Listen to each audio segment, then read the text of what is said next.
it turns out that there's everything that you are is simply awareness. Okay, so that you can't actually have any experience, any thoughts outside of your own awareness. Now, this is quite a simple fact. I mean, I can just ask you the question now: is that have you ever experienced anything that's outside of your awareness?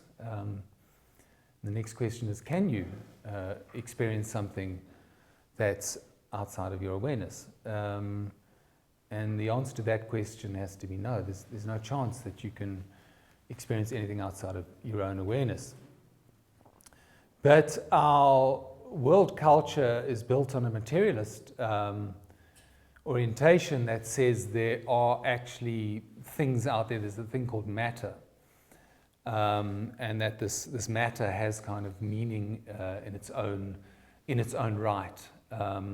So much so, in actual fact, that the matter is so meaningful that the development of matter, which came from, let's say, there was a kind of atomic soup 13 billion years ago on Earth, and through some sort of miracle, atoms gathered together to form molecules, and the molecules, again by some miracle, came together to form cells, and miraculously these cells came together and they formed organisms. And these organisms were obviously sort of early animal life, early life forms. So matter was dead, but then it somehow started to live through the complexity, the greater complexity of these atoms and molecules moving together. And it formed something called life that we know of as life, early amoebas and things like that. But these cells gathered together and they formed organisms which became miraculously conscious, and by that they had an internal world. So early mammals and reptiles had some sort of internal consciousness going on. Now, obviously, the apex of that process of matter gathering into complex forms is you. You are the kind of crowning glory of this process of complexity in matter. And it's not just you, I guess you could say it's your nervous system, or it's your brain is the absolute most complex organism in the universe. And this brain, if you like, produces this thing called consciousness. How do we know that? Because you're conscious. So that's the materialistic worldview. And it seems, without speaking, the vast majority of people don't really dispute that.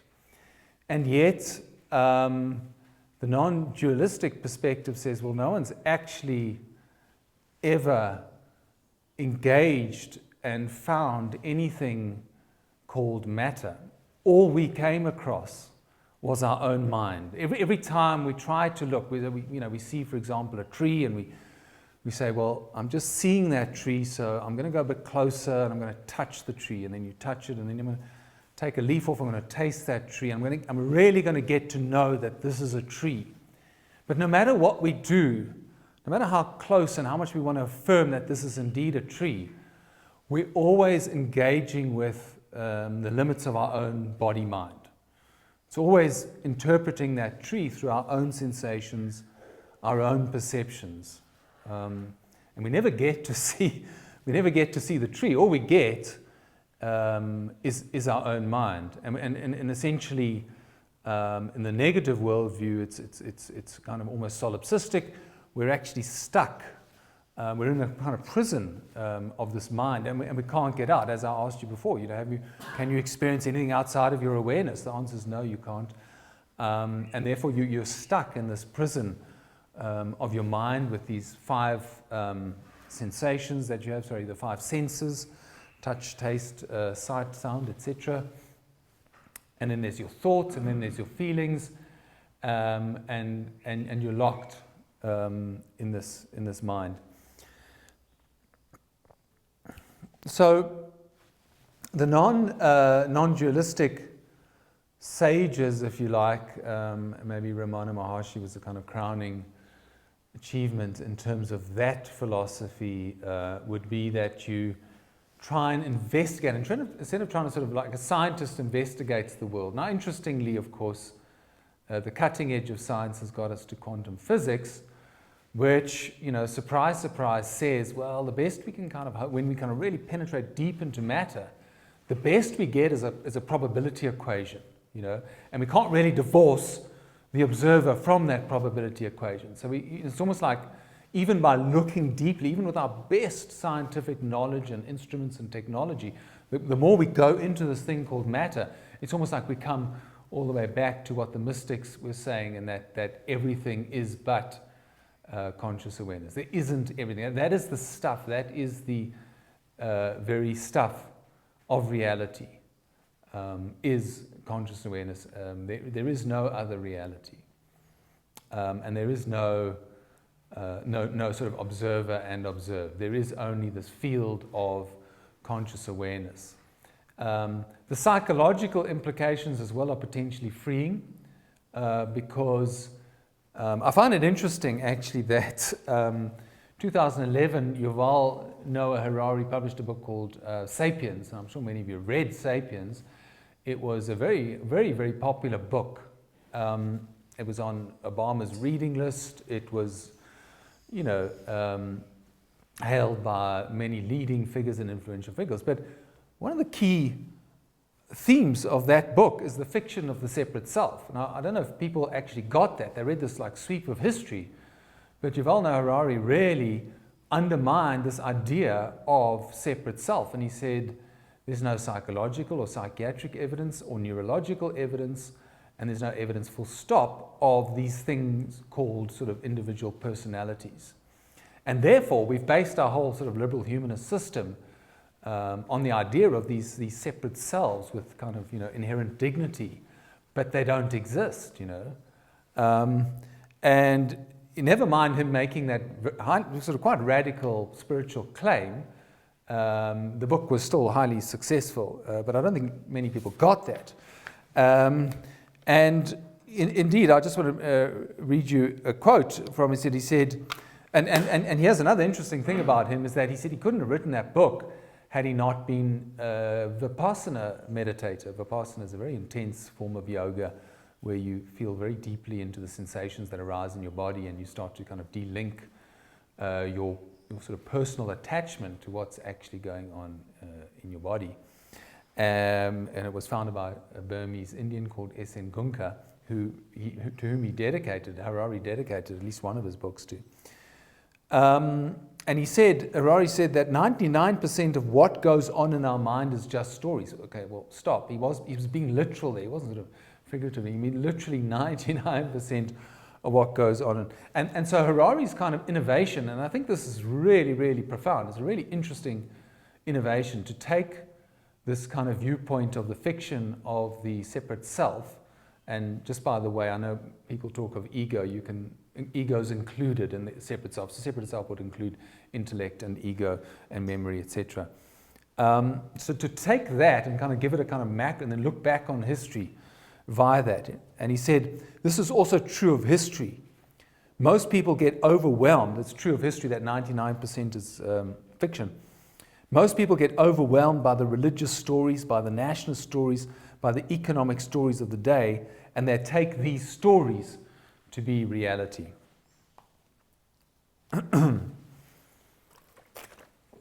So it's. I think I'll bring in Jordan Peterson now, because I don't actually agree entirely with Harari, because Harari's kind of seemed to be saying that kind of all stories are fictional and arbitrary, and we can come up with any stories to suit our needs. Which I think if you've been following the debates between Sam Harris and Jordan Peterson, you might have picked up that that's a similar approach to Sam Harris.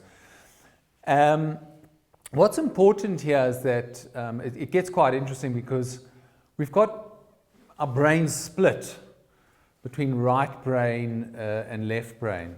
And I think essentially it's fair to say that the left brain, which governs the right side of our bodies, is particularly concerned, is the kind of discursive thinking mind. It's literally the parts of our brains that make up stories. And some of the most revolutionary psychological studies that have been done was in split brain people, where they flash an image on the right eye for the left and on the left eye for the right brain.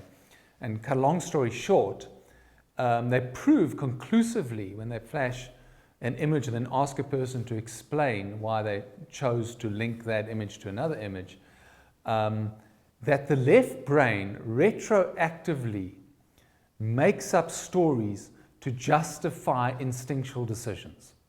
The left brain, so people make instinctual decisions based on, could be things like disgust response, it could be other instincts, and then the left brain comes up after that story is made to make sense of it. So we don't make sense of our world with our stories, we simply justify the decisions we've made already with our story. That's been, as I said, it's psychological, it's one of the most revolutionary experiments, and it's been proved. So this left brain is a rather tricky character, and that's why Harari says 99% is stories. And that's, as I said, it's a psychologically proven fact that 99% is stories. But Harari makes another point, and this is very, very important, is that these stories do actually have a positive function. And that is that the difference, the main difference, and Harari makes this point very clearly, between animals and humans is that animals can actually work together in social groups. Some of them have actually got very big brains. Some of them are actually highly intelligent. But they lack this feature of story making. Now, why is that important? That's important because these myths, although they are myths, although they're fictions, they're very good at binding us. Okay, so the fiction of the Egyptians, of there being a pharaoh that's aligned with God and that is godlike, is useful for building these pyramids and creating order. Without that story, you couldn't have that level of collaboration. So stories bind humanity in tribes, and then later obviously into nation states, and now into our globalized community. We can't do that. We can't have this much. I mean, our world, as much as we might think there's conflict going on, our world is 99.999% collaboration. How is it that you can land coffee from all over the world, or go into a shop and you'll see 1,000 different ingredients that come from all over the world, they've landed on the shelf? That took billions, literally billions of people collaborating in complex logistic chains and deciding not to kind of cheat and somehow to sort of tell the truth to each other, for us to live in this highly sophisticated consumerist world. So there is something functional about these so-called fictional stories we tell ourselves. And I think fundamentally that's Jordan Peterson's point. Okay, he's saying that essentially as much as youngsters go to university and they learn kind of Marxist theory or some sort of kind of retreaded form of Marxist conflict theory whereby the world is separated between oppressed and oppressor in some kind of Hobbesian, nightmarish battle for survival, and everything boils down to power or economics, and those who somehow sort of hold on to the capital are ruling over everyone else, and there's a conspiracy and they're keeping them down. And Jordan Peterson's point is that, my God, since that theory came up, we've had massive advances in science and biology and evolutionary theory and behavioral sociology and incredible studies, just like the one I mentioned about the brain, for example. And that's all discounted to deliver students this really simplistic, ridiculous message that bears such narrow resemblance to the actual reality of this kind of very interesting, complex world. And he's fallen foul of leftist ideologues for that. But I think the world has generally acknowledged that Jordan Peterson is right, and that we're feeding our children such a narrow message of what the world is. And Peterson's sort of antidote to this strange situation where the world's kind of moved on into a very complex, interesting, dynamic place, which is characterized by, if you look at a graph of how many people have died in conflict, and you go back to as far as you can in recorded history or before that, you'll see, and there's a guy called Steven Pinker who wrote a book called The Angels of Our Better Selves, or something like that. Better, thanks Jackie, yeah, Better Angels of Our Nature. Proves that the statistics show quite conclusively that we're actually living in incredibly peaceful, collaborative, functional times. And what they're teaching, these Marxist theoreticians or postmodernist theoreticians, are teaching at universities totally out of sync with our experience of reality. So what this doesn't change, though, we might be sort of collaborating nicely and living in very advanced consumer societies where we go to the shops and we've got 15 different types of coffee to choose from, and some of it's fair trade and some of it's whatever, finely ground Arabica, whatever, you know, in sort of shades of whatever your tastes, and to meet those tastes, absolutely incredible. That in spite of that, or perhaps because of it, and that's a whole other story, our world has become disenchanted, that we've sort of lost touch with our very souls, with our very spirits. To me, there's no doubt that the kind of crazy postmodernist, whatever, neo-Marxist, however Peterson wants to characterize them, their response to this world and is because of a disenchanted world. It's because people are feeling sort of somehow soulless, somehow that they're not sure who they are or what they're meant to do or where their meaning lies. And they've made a god out of this idea. And I think it's fair to say that when we've run out of road, or at least one of humanity's responses to kind of soulless existence might be to take an intellectual idea and project it out, and Peterson also makes this point, to project that idea out onto the world and then to worship that idea. And I think we see that it's a biblical theme of being a false god, and we make false gods of our intellects and our ideas, and there's a kind of evil that goes with that. Now, you might say, oh, that's strong, there's an evil that goes with that. Well, fuck it, we live in South Africa, for God's sakes. What happened here?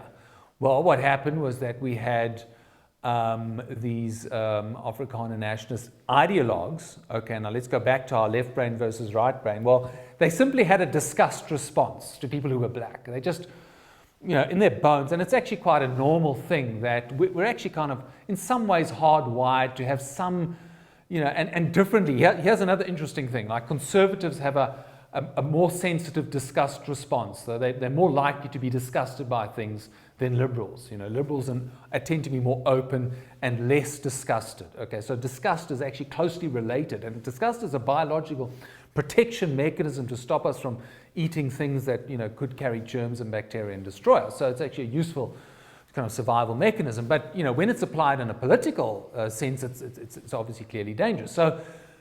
And by the way, it's a fairly proven fact that Hitler didn't so much hate Jews as he was disgusted by them. And the propaganda is quite clear on that. Jews were depicted as germ-carrying rats. So now it's good that we have a response to germ-carrying rats. That's a survival mechanism. However, when that gets kind of projected out into a political realm, it's clearly dangerous and leads to genocide. So the disgust response, you see it in kind of fascist propaganda. In South Africa, our dear leaders from 1948 had a disgust response to people other, not used to people with dark skins or people just look different, and that was related, in a sense, just to dirtiness. These people are dirt, and that there's some sort of germ-carrying, disease-ridden. Now, they were a bit more sophisticated than Hitler to typify black people like that, so they came up with a very kind of fancy ideology of apartheid, that we must separate ourselves because we have different cultures. So they were obviously a bit smarter than a kind of a sort of brute fascist ideology.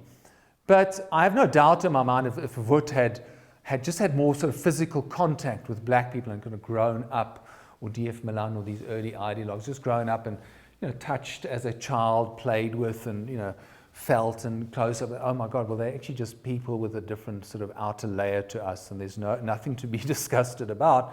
Their left brains would not have come up with that story that we need to have apartheid.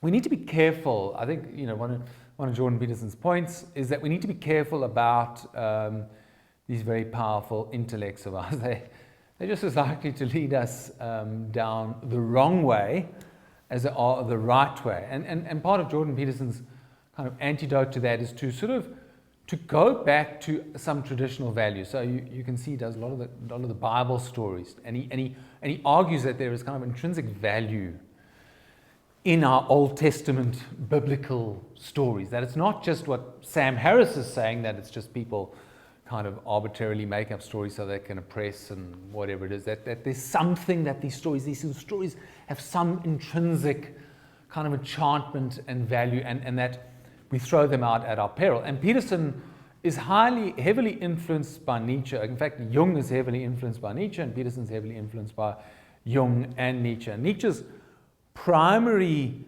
warning to modernity, and it's very simple, his warning is that, like, if you kill God, what then fills that vacuum? So obviously the rise of individuality and liberal humanism says that the center of the universe is no longer the church, or it's no longer God, or it's no longer this, you know, this high ideal. It's individual expression, that in you is this innate, beautiful potential just waiting to be expressed, and that there's a sort of inherent godlike quality, if you like, within this individual. So we see that. You know, the 20th century is all about the individual. We see the human potential movement. We see the New Age spiritual movement, the self-help movement. It's all about us. It's all about you. You are the center. And that if you can only kind of touch on this unique, beautiful, expressive, godlike quality within you, then all will be well. Now, that's a new idea, and it's not, you know, not entirely without its dangers. Because if you go back a little bit further, that wasn't the case. I mean, God was the center. If you could, you know, what you needed to do was align yourself to what God was saying, not to what you sort of inherently felt. And you can see the distortion to that, that if, you know, that within me is this identity. And of course, from that we get identity politics. We get the mad idea that sexual identity is a construct, gender is a construct, race is a construct. Carl, you were saying earlier that there's someone on Tinder, he's 75 years old, and he's, you know, it's not working for him because he's too old, so he wants to change his ID to show that he's 55 so that he can have more success on Tinder. And he's taking the Dutch government to court saying, why can't you let me be a 55-year-old? I feel like a 55-year-old. I am a 50, you know, and who are you to say? And who are you to say I'm a man? Who are you to say I'm white? Who are you to say I'm black? And that, you know, biology, you know, doesn't really exist, the biology of age or race or gender, that we can construct this because it's aligned to something we feel deeply within ourselves. Now, and of course the distortions of the multiculturalism, post-modernism, and the group identity politics that plays out on our campuses, that Jordan Peterson rails against all the time, is some way related to this kind of individualism on steroids.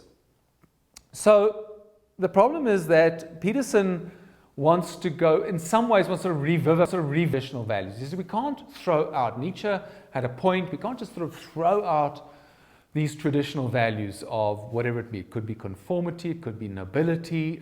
Peterson's famous for saying, you know, stand up straight, tidy your room, you know, find your place in society. You know, don't think that you're this kind of separate individual that go on your own and defy the dictates of society. Peterson's saying, no, be careful about that. You know, if society is absolutely evil, like communist Russia or like Nazi Germany, well, then, you know, that might be a case in those extreme cases where you should really risk your life to defy. But generally speaking, you know, that some conformity, that traditional values are actually there to help you, and that you throw them out at your peril. And just the idea of God. So I just want to talk about God for a minute.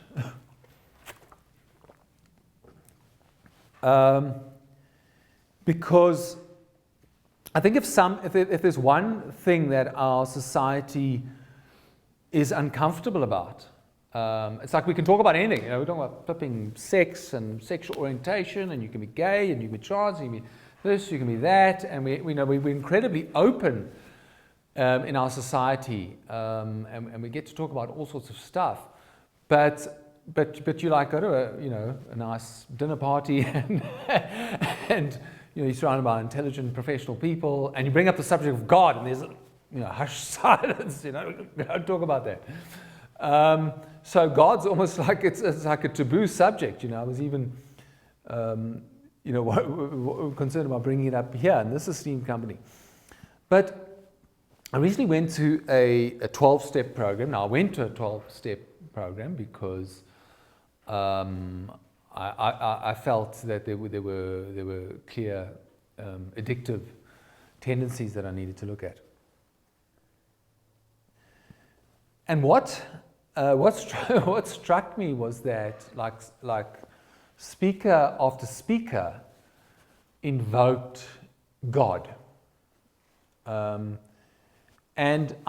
like so there was like immediately, and I have been thinking about this for some while. So I was able in this case just to watch my reaction. So I'm like, I'm a clever person.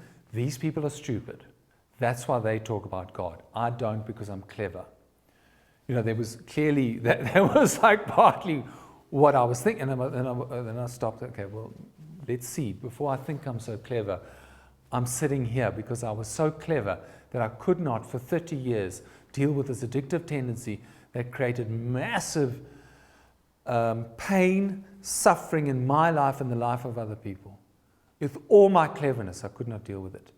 And that, of course, was the theme. It's a kind of central theme of 12-step program, is that you cannot fix this. God fixes. You surrender to something higher. Now, with my cleverness, the tendency goes, okay, my separate self, will surrender. No, stop. No separate self here. God, through grace. What does grace mean? Grace means that you don't do anything. Is it 99% God? No. It's 100% God and 0% you. There is God only. And clearly, this orientation of God first or God only was incredibly healing to these people. There was for them, they felt that without this intervention from a higher power, call it what you want, they weren't going to be healed from this addiction. And these addictions, they're not funny. I mean, people are really, really suffering. I cannot tell you the level of suffering. You know people who are addicted, or maybe it's touched your life. This subject is a very serious subject. It's not to be trifled with. What was interesting was I was at a meeting the other day, and the first, there were 3 or 4 speakers, or 3 or 4 people who shared, and they were all women, and they all used the pronoun he for God. They weren't politically correct at all. They didn't say God, goddess, he, she, God, they, whatever. It was he helped me. This was the sort of God that Jordan Peterson likes to refer to in the Old Testament. And just interestingly, by the way, going back to Nietzsche, just a quick aside, is that Nietzsche thought that the New Testament, the testament of Jesus and compassion and pity and all that, was an absolute abomination. He thought it was terrible. It was absolutely the wrong thing to tell people, that you're forgiven and you just got to love each other. But he thought the Old Testament had a lot of relevance. And that's quite interesting itself. And it's interesting, too, that Jordan Peterson spends a lot of time in the Old Testament, and that Jung was no doubt influenced by the Old Testament. So the God that was helping these people in the 12-step was he. It was an upward movement. This God was a higher power, and it was the masculine aspect of God. It was the God that you not only love, but that you fear. You fear this God. And I know in our world that people say, no, why must I fear God? God's this loving presence, and I don't want to fear God. Again, we're so brought up with this idea of, the need to express this beautiful individual, part of ourselves that, if anything, the God of Jesus has lived on as this very kind of forgiving, kind God. But we're really not interested in that Old Testament Jehovah punisher, jealous God who punishes those who worship false idols and turn away from him. So, happily, in the disenchantment of the 20th century, something amazing really happens. And it comes after the Second World War. So, after the Second World War, Hitler has murdered 6 million Jews. Communist Russia is doing, whatever, has done similar things to kulaks and whatnot, and we have those terrible abominations. What Nietzsche had predicted, that tens of millions of people would be killed with these totalitarian ideologies. Nietzsche predicted that. Because why? Because people didn't have a God anymore, so they wanted to create paradise on earth. Through communism or fascism, we'll create this paradisical world. And if we have to kill 200 million people to do it, so be it. It's worth it. In the 1950s, I think two really extraordinary things happened that the repercussions are still massive today. The story plays out in a major way today. It's not going away. And those two things are, one was that China invaded Tibet. And so you actually had a whole lot of Tibetan monks that were exiled. First, a lot of them went to India, but many landed up in the West, and a lot in America. And the most important example of that was a chap called Chogyam Trungpa Rinpoche. He came up with a philosophy, I think it was called Crazy Wisdom. He was on the West Coast, on the West, I think he was based in Colorado at one point. I know he was in Britain, but then he landed up in America, and was a highly influential spiritual teacher. So you've got Eastern mysticism. Obviously before that there were other Indian figures, and Indian philosophy was being translated and making its way through people like Krishnamurti to the West. So it wasn't just the Tibetan Buddhism, but there was this movement where Eastern mysticism, Eastern religion meets, if you like, this very narcissistic, individualistic Western culture. So that was one thing. And the other was the invention, because I think it was actually invented in a laboratory, was the invention of LSD, which is an hallucinogenic that produces spiritual experiences almost on demand, where people literally have LSD and they have a spiritual experience. And obviously there was psilocybin, mushrooms, and we see that, here they do plant journeys, so we see that returning where psychedelics and psychoactive substances are used to contact the divine. Jordan Peterson, what he said about psychedelics is also interesting. He says you can't actually separate psychedelics and psychoactive substances and plant substances going back now thousands of years. You can't separate that from the development of religion. And he even talks about some passages in the Bible where he says, like this has to be written by someone who's on a trip, because it's really, really trippy. He says, these conservative Bible Belt Christians actually read this, you know what I mean? Because it's like, it's way out, you know? It's really edgy stuff. And so those two things meet. Now, I find it interesting. So just that, like, here's a thought. Chogyam Trungpa Rinpoche, one of the most influential figures of, let's call it, a countercultural spiritual movement. Alan Watts, and he's a bit of a renaissance with Alan Watts, he's all over on the internet. Another very important figure in the countercultural spiritual movement. Had a lot of knowledge, particularly on Zen Buddhism, and kind of brought that with his own interpretations into the West, and a highly influential figure. And the third person, well, particularly through the Prophet. The Prophet's, I think, Khalil Gibran is the third most read poet in the world. Shakespeare's first, I can't remember the second, but he's third. So he's a highly influential. That book, The Prophet, is highly influential. So Gibran writes things like, but if you love and must needs have desires, let these be your desires, to melt and be like a running brook that sings its melody to the night.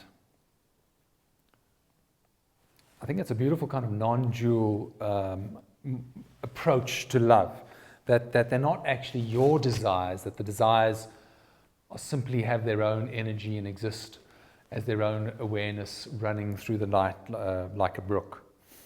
And then Alan Watts said things like, the only way to make sense of change is to plunge into it, move with it, and join the dance.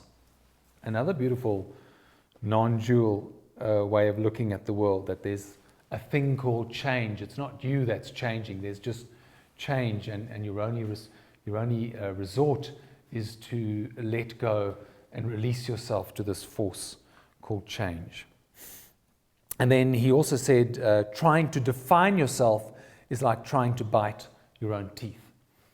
That's a very, it's a classic non-dual idea that you can't know yourself, that the perceiver, that the perceived cannot be the perceiver.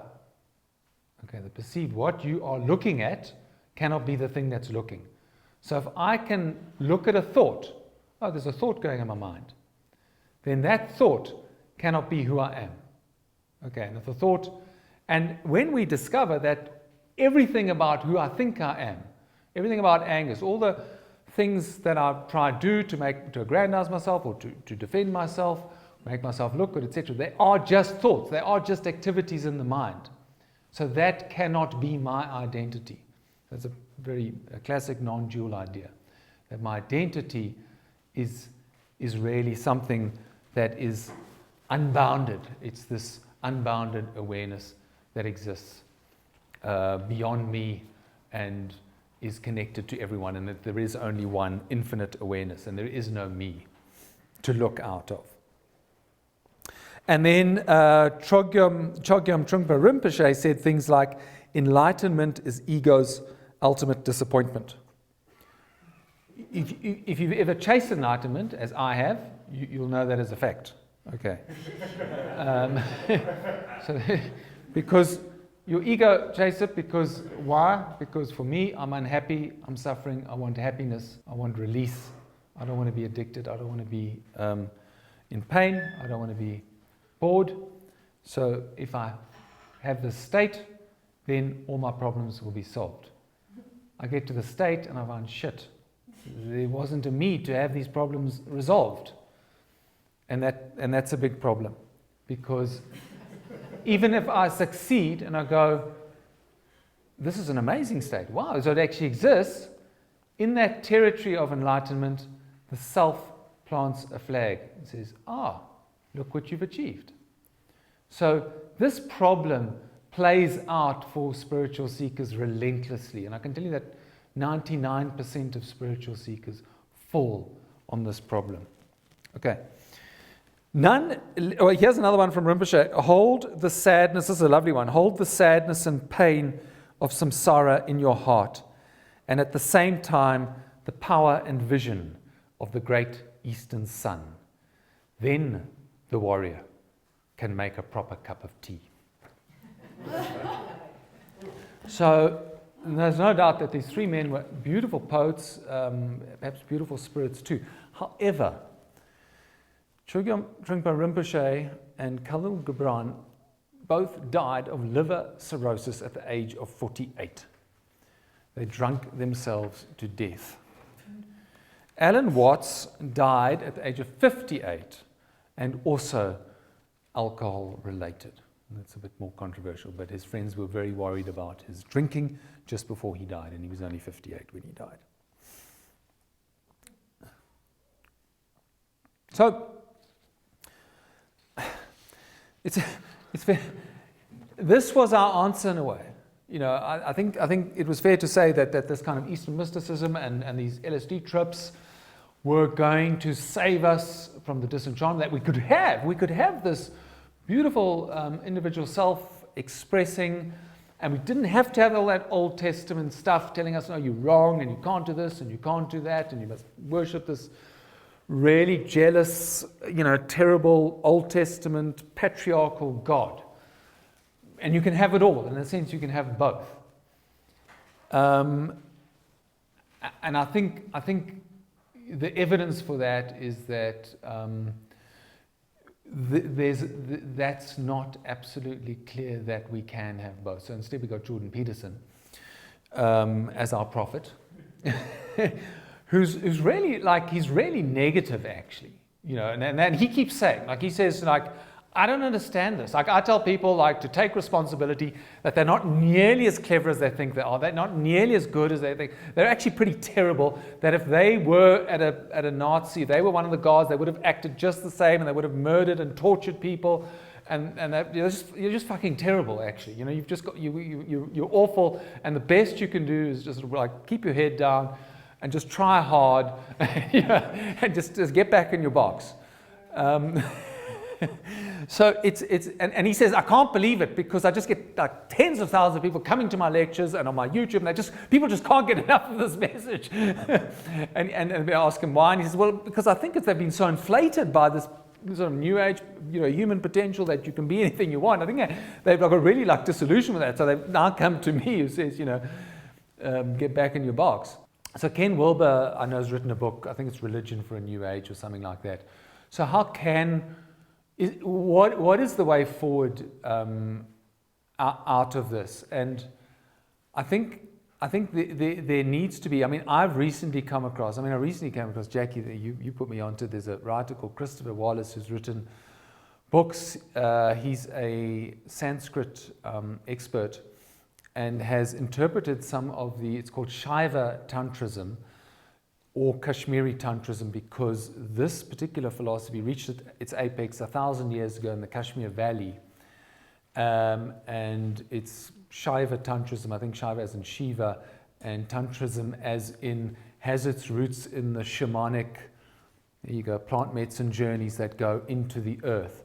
So the problem with things like the Advaita Vedanta, which is the classical non-dual philosophy, is that it tends to deny the kind of feminine aspects. Now, Jordan Peterson characterizes the feminine archetype as the chaotic. And he doesn't say, that's not being negative, chaos, but it simply means going down into body and into earth and taking the downward journey, the tantric journey, which is to go deep into, if you like, the energy, that's the Shakti of what is being, if you like, what is energy, what is pure energy.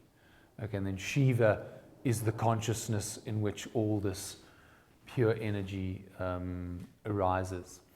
And I was blown away by Christopher Wallace, 2 books. One is called Recognition Sutras, the other is called Light on Tantra. Tantra Illuminated.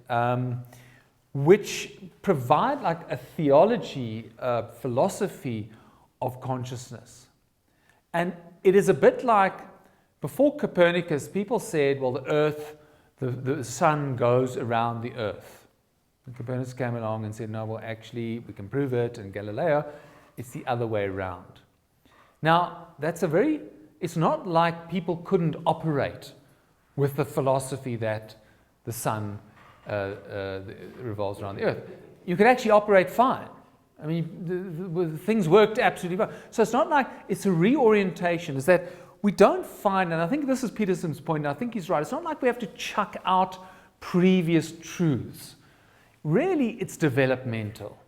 You know, a child has to go through certain levels of development.